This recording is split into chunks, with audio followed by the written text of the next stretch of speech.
हाय, मैं सोनाली हूँ। वीडियो शुरू करने से पहले मेरे चैनल सोनाली वॉइस को सब्सक्राइब करें और रेगुलर अपडेट पाने के लिए बगल में दिए गए बेल आइकन को प्रेस करें।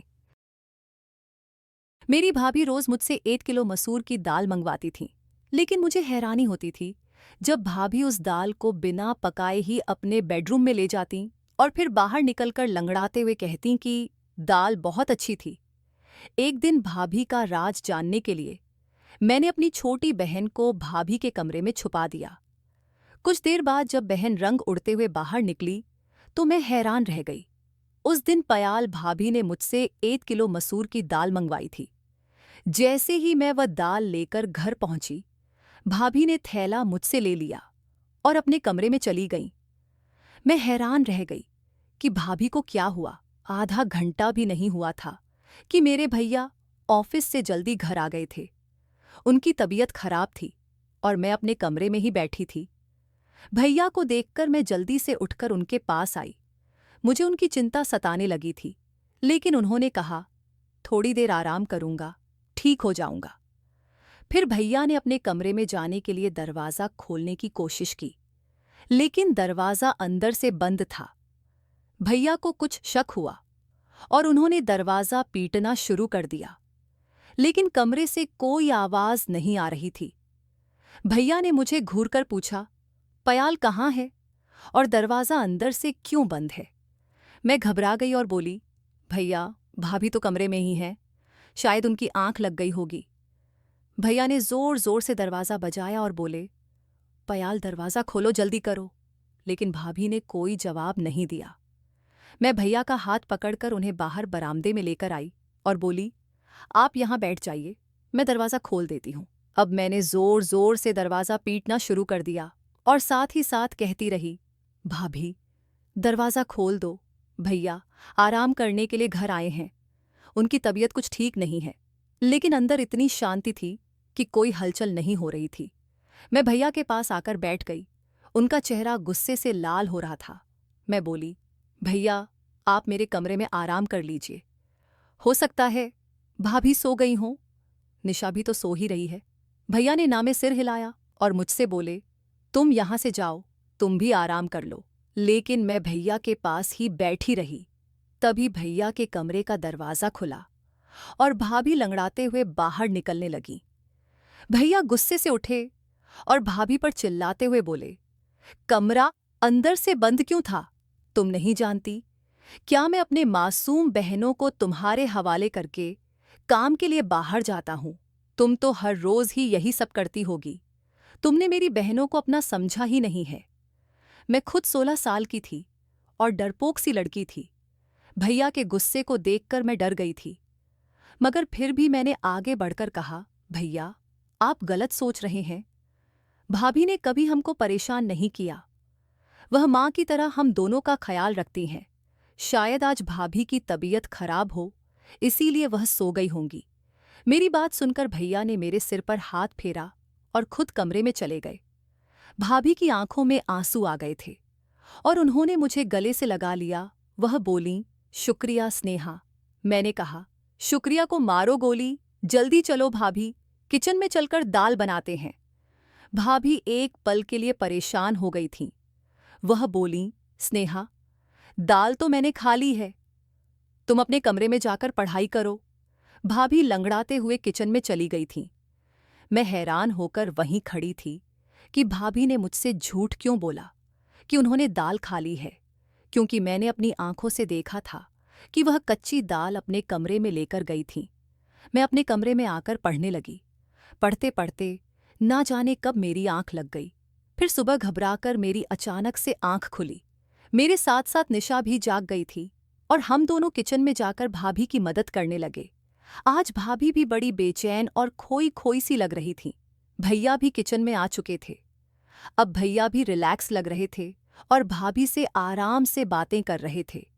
मैंने यह सोचकर सब नज़रअंदाज कर दिया कि यह सब मेरा वहम होगा। सुबह जल्दी उठकर कॉलेज के लिए तैयार हो गई और भैया के साथ ही चली गई। ऑफिस जाते हुए भैया मुझे अपने साथ लेकर जाया करते थे। मैं और निशा एक ही कॉलेज में पढ़ते थे। उसकी फर्स्ट ईयर के एग्ज़ाम हो चुके थे। इसलिए उसकी छुट्टियां चल रही थीं, जबकि मैं सेकंड ईयर में थी और मेरे एग्जाम के लिए अभी 3 महीने बाकी थे। कॉलेज से घर आने के लिए मैं बस में सफ़र करती थी।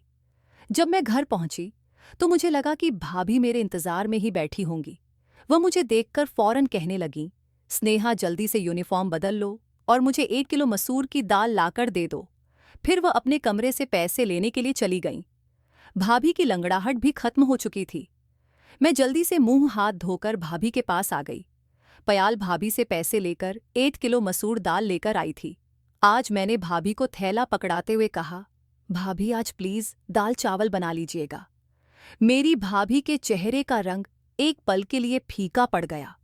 फिर उन्होंने हाँ में सिर हिला दिया और दाल अपने कमरे में लेकर चली गईं। मुझे एकदम से अजीब सा लगा कि कच्ची दाल अपने कमरे में कौन लेकर जाता है। फिर भी यही सब सोचती हुई अपने कमरे में आ गई और पढ़ने लगी।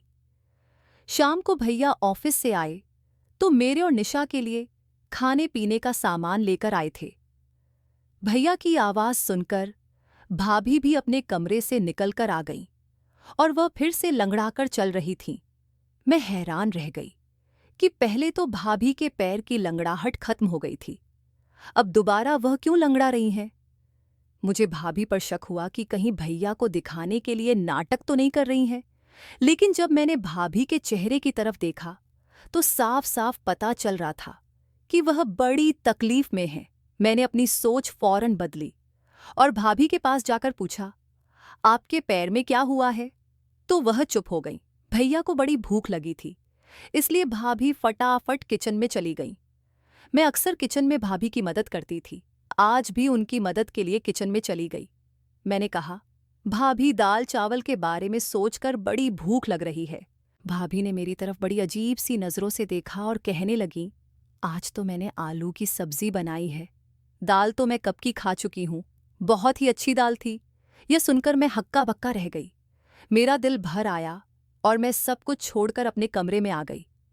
मैं अपनी सोच में गुम थी, लेकिन निशा को देखकर एकदम से चौंक गई, क्योंकि वह अपनी पुरानी फर्स्ट ईयर की किताब खोलकर बैठी थी।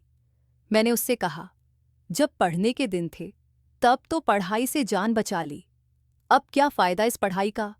मैंने निशा से किताबें छीनने के लिए हाथ बढ़ाया तो उसने मेरा हाथ झटक दिया और गुस्से से बोली, मेरी जान बख्श दो, हर वक्त मेरी माँ बनने की कोशिश मत किया करो। आप सिर्फ मुझसे 2 साल बड़ी हैं, 20 साल नहीं, जो मेरे हर मामले में टांग अड़ाती रहती हो। मुझे निशा से इस तरह के बर्ताव की बिल्कुल भी उम्मीद नहीं थी। निशा ने कभी मेरे साथ इस तरह की बात नहीं की थी। मैं उसे छोड़कर भैया के पास आकर बैठ गई। भैया मुझसे पढ़ाई के बारे में पूछने लगे, लेकिन मेरा सारा ध्यान भाभी की टांग पर था। वह भैया के सामने आने से टाल रही थीं और बहुत मुश्किल से कोशिश कर रही थीं कि वह लंगड़ा कर ना चलें। भैया ने मुझे गुमसुम देखा तो परेशानी की वजह पूछने लगे। मैंने बिना कुछ सोचे समझे भैया को बता दिया कि निशा ने मेरे साथ बदतमीजी की है। यह सुनकर भैया हैरान हो गए। फिर उन्होंने निशा को आवाज देकर बुलाया और बोले, तुम हर वक्त कमरे में क्यों घुसी रहती हो? बाहर आकर हम सबके साथ क्यों नहीं बैठती? मैया के शब्द अब भी मुंह में ही थे कि निशा जोर जोर से रोने लगी। उसने कहा, पिताजी तो इस दुनिया से चले गए, लेकिन मुझे दर दर की ठोकरें खाने के लिए छोड़ गए। भैया कहते हैं कमरे में मत बैठो, भाभी कहती हैं घर के कामों में मदद करो, और मेरी बहन तो मेरी दुश्मन ही बनी हुई है। भैया निशा की हालत देखकर हैरान रह गए। फिर वे उठे और निशा को गले लगाकर प्यार करने लगे और बोले, निशा, तुम जानती हो कि मैंने तुम्हें हमेशा अपनी बेटी समझा है, फिर तुम इस तरह की बातें क्यों सोच रही हो? निशा बिना कुछ बोले रोती रही। हम सब भी परेशान हो गए। अचानक उसने अपने आंसू पोंछे और हमसे माफी मांगकर कमरे में चली गई। भैया ने भाभी को आवाज देकर बुलाया और बोले, पयाल निशा घर में ही रहती है, फिर भी इतनी चिड़चिड़ी क्यों हो गई है?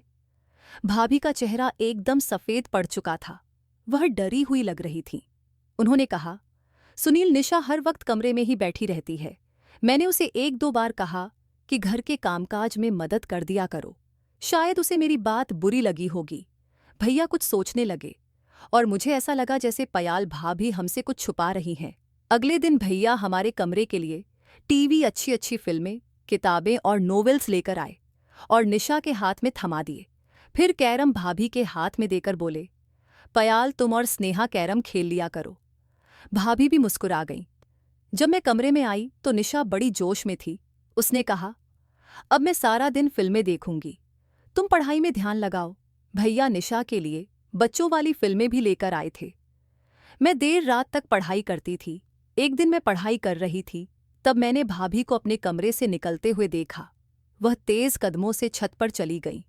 न जाने इतनी रात को छत पर क्या करने गई थी। मैं परेशान हो गई और सब कुछ भूलकर बाहर देखने लगी। लगभग 1 घंटे बाद भाभी अपने कमरे में वापस चली गई।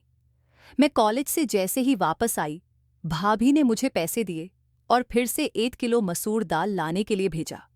जब मैं कपड़े बदलने कमरे में गई तो देखा कि निशा फिर से फर्स्ट ईयर की किताबें पढ़ रही थी।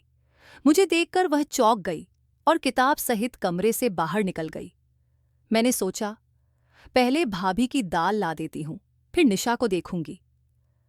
जब मैं दाल लेकर आई तो भाभी ने थैला मुझसे ले लिया और बिना कोई बात किए अपने कमरे में चली गईं और दरवाज़ा बंद कर लिया। मैंने सब कुछ नज़रअंदाज किया और निशा की खबर लेने के लिए कमरे में गई। निशा ने मुझसे कहा, स्नेहा, भाभी को यह रोज रोज दाल मत दिया करो। उसकी यह बात सुनकर मैं हैरान रह गई और उससे पूछा, क्यों, क्या हुआ?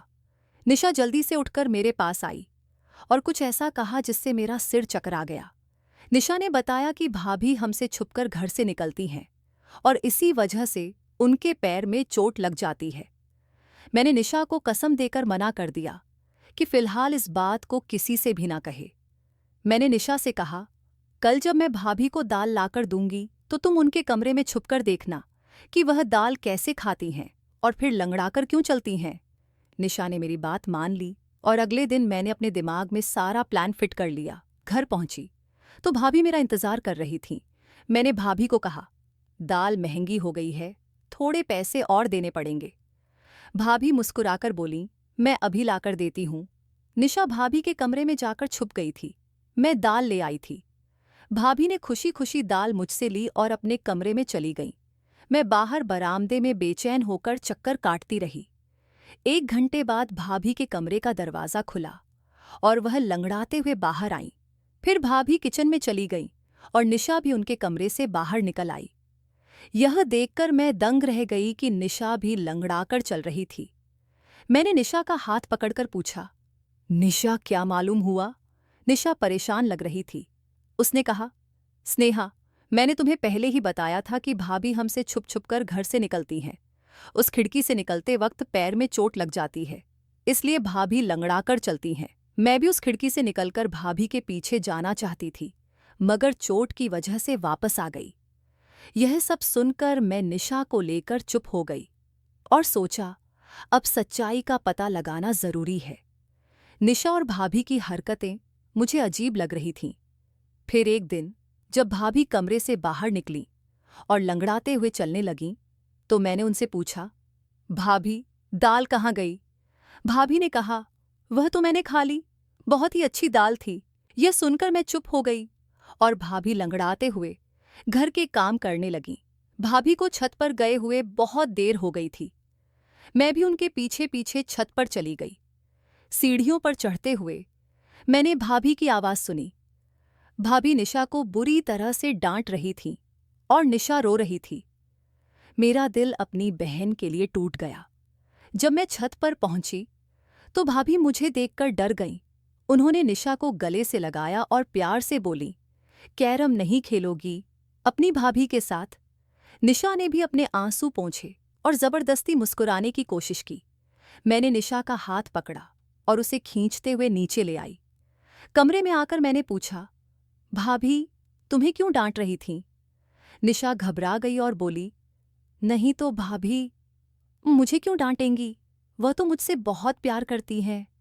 मैंने कहा, निशा, मुझे तुम्हारी मदद की ज़रूरत है। मैं भाभी का राज जानना चाहती हूँ। तुमने जो मुझे बताया था वह सिर्फ तुम्हारा वहम था, लेकिन मैं चाहती हूँ कि तुम मुझे असली सबूत लाकर दो। निशा ने मुस्कुराते हुए कहा, स्नेहा, मैं तुम्हारा साथ दूंगी। अगले दिन मैं अपने दिमाग में सारा प्लान बनाकर आई थी। घर पहुंची तो भाभी ने मुझसे दाल लाने को कहा। मैंने निशा को समझाया कि जैसे ही भाभी को आवाज देकर बुलाऊंगी, तुम उनके कमरे में छुप जाना। निशा ने हाँ कह दिया। मैंने भाभी को आवाज दी और कहा, भाभी दाल महंगी हो गई है, थोड़े पैसे और देने पड़ेंगे। भाभी मुस्कुराकर बोली, तो क्या हुआ, मैं अभी लाकर देती हूं। निशा भाभी के कमरे में जाकर छुप गई थी। मैंने भाभी को दाल दी और वे खुशी खुशी अपने कमरे में चली गईं। मैं बाहर बरामदे में बेचैन होकर चक्कर लगा रही थी। 1 घंटे बाद भाभी के कमरे का दरवाज़ा खुला और वह लंगड़ाते हुए बाहर आईं। फिर भाभी किचन में चली गईं। निशा भी उनके कमरे से बाहर निकल आई। ये देखकर मैं दंग रह गई कि निशा भी आज लंगड़ाकर चल रही थी। मैंने निशा का हाथ पकड़कर पूछा, निशा बताओ, मुझे क्या मालूम हुआ? निशा परेशान लग रही थी। उसने कहा, स्नेहा, मैंने तुम्हें पहले ही बता दिया था कि भाभी हमसे छुप छुप कर घर से निकलती हैं। उस खिड़की से निकलते वक्त पैर में चोट लग जाती है, इसलिए भाभी लंगड़ाकर चलती हैं। मैं भी उस खिड़की से निकलकर भाभी के पीछे जाना चाहती थी, मगर चोट की वजह से वापस आ गई। यह सब सुनकर मैं और भी परेशान हो गई। मुझे भाभी के राज का पता लगाना था। अगले दिन मैं भाभी के कमरे में छुपकर देखने का प्लान बना रही थी कि भाभी की हरकतों का सच जान सकूं। मैंने निशा को कसम दी कि वह भैया को इस बारे में कुछ भी न बताएं। वह बोली, पागल तो मैं हूं नहीं जो भाई का घर उजाड़ने का सोचूंगी। मैंने निशा को एक किताब दे दी और कहा, तुम इसको पढ़ लेना। मैं उसका ध्यान दूसरी तरफ मोड़ना चाहती थी, लेकिन मैं खुद इस दुविधा में फंस गई थी कि भाभी के बारे में भैया को कैसे बताऊं या फिर न बताऊं। भाभी हमारे साथ तो बहुत अच्छे से रहती थीं, मगर मेरे भैया के साथ बेवफाई कर रही थीं। यही बातें सोचते सोचते मेरी आंख लग गई। पता नहीं कितनी देर मैं सोती रही। जब भैया के चीखने चिल्लाने की आवाज आई, मैं घबराकर उठ बैठी और भागती हुई बरामदे में गई तो मैंने भैया, भाभी और निशा को देखा। मुझे लगा निशा ने भाभी की हकीकत भैया को बता दी, तभी वह फोन पर गुस्सा कर रहे थे। मुझे देखकर भैया गुस्से से बोले, स्नेहा, मैं तो तुम्हें बहुत होशियार समझता था, मगर तुम भी इसे नहीं संभाल पाई। भैया का इशारा निशा की तरफ था। मैं जल्दी से आगे बढ़ी और बोली, भैया हुआ क्या है? भैया की आंखों में आंसू आ गए थे। तुम निशा से मुझे यह पता करके बता दो कि छत पर कौन था जो इससे मिलने के लिए आया था। मैं डर गई थी। मैंने जोर से ना में सिर हिला दिया और कहने लगी, भैया, हमारी निशा ऐसी नहीं है। जरूर आपको कोई गलतफहमी हुई होगी। भाभी भी आगे बढ़कर बोली, सुनील, आप बिना सबूत इतना गुस्सा न करें, बच्ची है, सुधर जाएगी। भैया भाभी को घूर घूर कर देख रहे थे। वह बोले, मैंने शादी के पहले दिन ही तुम्हें बता दिया था कि यह दोनों लड़कियां सिर्फ मेरी बहनें नहीं हैं, बल्कि मैंने इन्हें अपनी बेटियां भी समझा है। तुम मां बनकर इनकी परवरिश करना। मैंने निशा का हाथ पकड़ा और उसे अपने कमरे में ले गई। मैंने निशा से पूछा, सच सच बता दो कि आखिर बात क्या है? वह रोते हुए कहने लगी, भाभी चाहती हैं कि हम दोनों उनके पति का घर छोड़कर चले जाएं, इसीलिए वह यह सब करके हमें भैया की नजरों में गिराना चाहती हैं। मैं बोली, तुम फिक्र न करो, हमारे लिए गड्ढा खोदने वाले खुद ही उसमें गिरेंगे। अगले दिन मैं भैया के साथ कॉलेज जाने लगी तो भैया बड़े खामोश से थे। उनकी आंखों में गुस्सा साफ दिख रहा था। मैंने कहा, भैया, आज आप ऑफिस से आधी छुट्टी लेकर मुझे कॉलेज से लेने के लिए आ जाइएगा। मैं एक हकीकत आपके सामने रखना चाहती हूँ। भैया कुछ कहे बिना चले गए, मगर यह उनकी मेहरबानी थी कि वह मुझे लेने के लिए आ गए। मैंने उनसे कहा कि वह घर के बाहर ही रहें जब तक मैं इशारा करके उन्हें ना बुलाऊं। मैं जैसे ही घर गई, भाभी ने दाल का ऑर्डर दे दिया। थोड़ी देर बाद जब मैं दाल लेने बाहर निकली तो भैया आगे बढ़े और बोले, कहाँ जा रही हो? मैंने कहा, बस आप चुप रहें, आज हकीकत आपके सामने आ जाएगी। मैं दाल लेकर घर चली गई। भाभी ने मेरे हाथ से दाल का थैला ले लिया और कमरे में चली गई। मुझे इसी वक्त का इंतजार था। मैं जल्दी से बाहर आई और भैया को अपने साथ घर ले गई। मैंने कहा, भैया आप अपने कमरे का दरवाज़ा खोलिए। भैया ने दरवाज़ा खोल लिया और हम अंदर दाखिल हुए। भाभी अंदर कमरे में नहीं थीं। उनके कमरे की खुफिया खिड़की खुली हुई थी। भैया ने उस खिड़की से बाहर देखा तो उन्हें भाभी नजर आईं। वह तेज तेज चलती हुई कहीं जा रही थीं। भैया भी खिड़की से कूद गए और मैं और निशा भी मुश्किल से खिड़की से उतर पाए। हम तीनों भाभी का पीछा करते हुए दूर एक सुनसान सी जगह पर पहुंच गए। वहां एक बाबा का घर था जहां लोग ताबीज बनाने के लिए आते थे। जब भाभी ने पीछे मुड़कर देखा तो हम तीनों को देखकर उनके चेहरे का रंग फीका पड़ गया। भैया आगे बढ़े और भाभी का हाथ पकड़कर उन्हें घर ले आए। भैया के तेवर खतरनाक हो चुके थे। वह बोले, पयाल आज मैंने अपनी आंखों से सब कुछ देख लिया है, तो झूठ बोलने का कोई मतलब नहीं है। मुझे सच सच बता दो। भाभी बोली, सुनील भगवान जानता है मैंने आपकी इन दोनों बहनों को अपनी बेटियों की तरह ही समझा है, मगर इनकी वजह से आप मुझ पर शक करते थे कि मैं उनका ख्याल नहीं रखती। इनकी वजह से आप मुझे 2 शब्द भी सुना देते थे। तब मुझे ऐसा लगा कि शायद आप मुझसे प्यार नहीं करते और मुझे तलाक दे देंगे। मैंने अपनी बड़ी बहन से इसके बारे में बात की तो वह कहने लगी, एक साधु बाबा है जिनका मंत्र बहुत शक्तिशाली है, उसके कारण पति मुट्ठी में आ जाता है। इसीलिए मैं आप सबसे छुपकर उनकी सभा में जाने लगी। साधु बाबा ने कहा था कि पूरे 30 दिन तक 1 किलो मसूर की दाल पर मंत्र का प्रयोग करना है और वही दाल नहर के किनारे फेंक देनी है। मुझे यह सब करते हुए पूरे 25 दिन हो चुके थे। मैं आप दोनों के जाने के बाद उसी मंत्र का पाठ करती थी, जिसकी वजह से निशा पर ध्यान नहीं दे पाई। निशा अपने ही इलाके के आवारा लड़के रवि से मोहब्बत कर बैठी और उनके दरमियान चिट्ठी और खत का सिलसिला शुरू हो गया। मुझे निशा पर शक हुआ, इसलिए मैं आधी रात को उठकर छत पर चली गई। तब मुझे रवि का खत नजर आया। उसमें उसने निशा की बहुत तारीफ की थी। मैंने वह खत निशा को दिखाते हुए कहा कि मैं तुम्हारी हकीकत भैया को बता दूंगी, इसीलिए समय रहते सुधर जाओ। मगर निशा मुझे ही अपना दुश्मन समझने लगी थी। मैं यह ठान चुकी थी कि 30 दिन बाद यह प्रक्रिया पूरी हो जाएगी और मेरी मन्नत भी पूरी होगी। मगर यह व्रत पूरा होने से पहले ही आप मेरा राज्य जान चुके हैं। मैं आपसे माफ़ी चाहती हूँ कि मैं निशा का ख्याल नहीं रख पाई। मैंने निशा की तरफ देखा तो वह शर्म के मारे सिर झुकाकर खड़ी थी। भैया ने आगे बढ़कर निशा के सिर पर हाथ रख दिया और बोले, बेटा अगर रविता अच्छा लड़का होता तो मैं उसकी शादी तुम्हारे साथ खुद करवा देता, मगर वह बहुत बुरा इंसान है। इलाके की हर लड़की पर उसकी नज़र है। निशा रोने लगी और बोली, भैया घर में सुन्नपन और अकेलापन था, जिसकी वजह से मैं इस गलत राह पर चल पड़ी, वरना मुझे रवि में कोई दिलचस्पी नहीं है। भैया मुस्कुरा दिए। उनके सर से भारी बोझ उतर गया था। फिर उन्होंने हम दोनों को कमरे में भेज दिया। मैंने कहा, भैया आप भाभी को कुछ मत कहना, वह हमारी माँ जैसी हैं। भाभी रोते हुए हम दोनों बहनों के गले लग गईं और एक बार फिर हमारे घर में प्यार का खुशनुमा माहौल बन गया।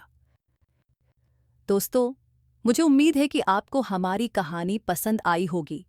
अगर कहानी पसंद आई है तो वीडियो को लाइक करें, चैनल को सब्सक्राइब करें और नोटिफिकेशन बेल को ज़रूर दबाएं ताकि अगली वीडियो सबसे पहले आपको मिले।